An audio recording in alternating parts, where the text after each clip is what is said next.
puso ko ay para lang sa'yo. Nararapat ka sa papuri, luwalhati at pagsamba. Jesus, ika'y dakilain, magpakailanman. Nararapat ka sa papuri, luwalhati at pagsamba. Itataas ang ngalan mo, Ama.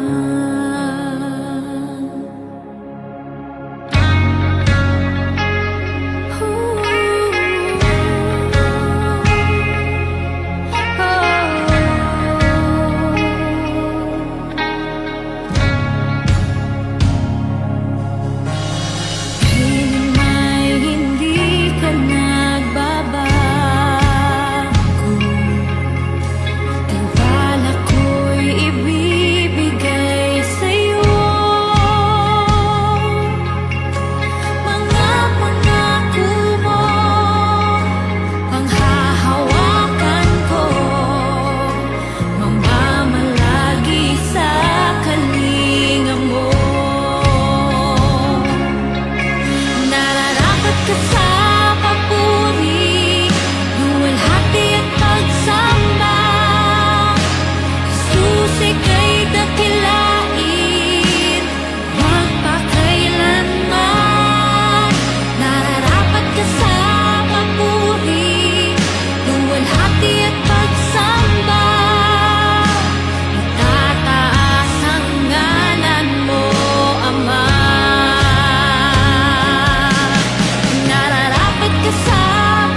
Magandang umaga po sa bawat isa. Purihin po ang Panginoon. Tayo po ay nasa aklat pa rin ng Joshua at ngayon po ay nasa chapter 12 na po tayo.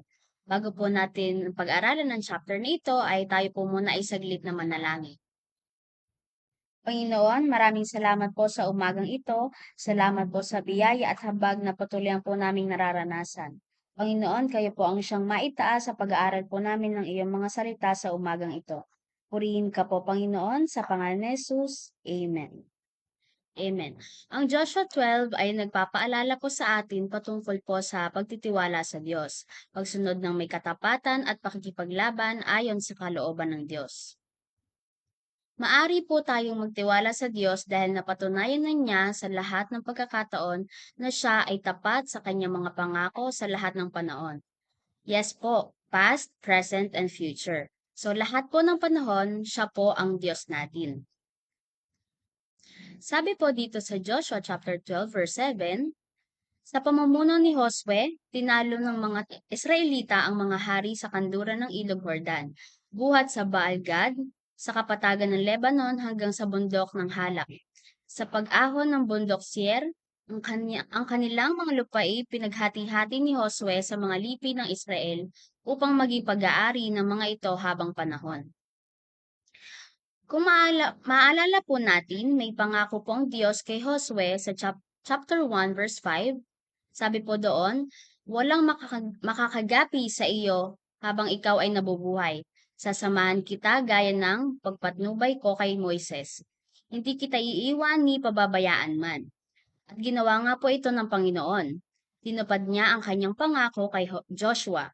Ito po ay nagpapaalala sa atin na patuloy na magtiwala sa Panginoon at mabuhay ng may katapatan sa pananalig sa Kanya. Ang ating Diyos ay makapangyarihan at wala po siyang limitasyon. Kaya po niyang talunin ang sinumang hari o sinumang nasa posisyon. Nangangahulugan po ito na maging tayo po kapag kasama natin ng Diyos, kaya po nating talunin anumang problema. Kabilang na ang panghihina ng loob, kalungkutan at iba pang mga hamon sa buhay. Basta't kasama po natin siya. Amen po? Kung hindi sumunod si Joshua sa mga paalala at utos sa kanya ng Panginoon, tiyak na hindi rin po siya magtatagumpay. Gayon din po tayo.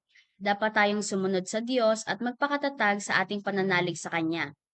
Araw-araw tayo po ay humaharap sa iba't ibang challenges o problema. Anumang uri ng kaaway o gaano man karaming kaaway o hamon ang ating kinakaharap, ang Diyos ay mananatiling Diyos. At siya po ang tunay na hari ng mga hari at Panginoon ng mga Panginoon. At siya ang may kapangyarihan sa lahat ng bagay at pamunuan. At kung dito po sa chapter nito, sa pamumuno ni Josue ay tinalo ng mga Israelita ang mga hari sa kanluran ng Ilog Jordan. At ang sabi po sa last verse ay lahat-lahat ay 31 hari ang kanilang natalo. Iyon po ay dahil sa kapangyarihan ng Diyos.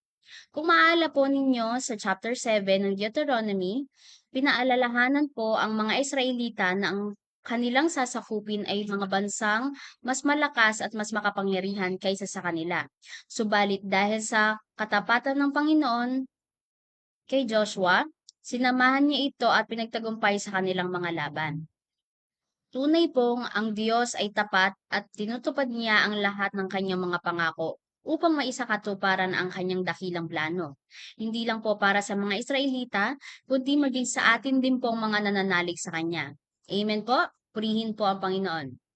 Ngayon po ay dumako na po tayo sa pananalangin. Panginoon, salamat po sa inyong mga salita na amin po napagbulay-bulayan sa umagang ito. Salamat po dahil kayo po ang Diyos na tumutupad sa kanyang mga pangako.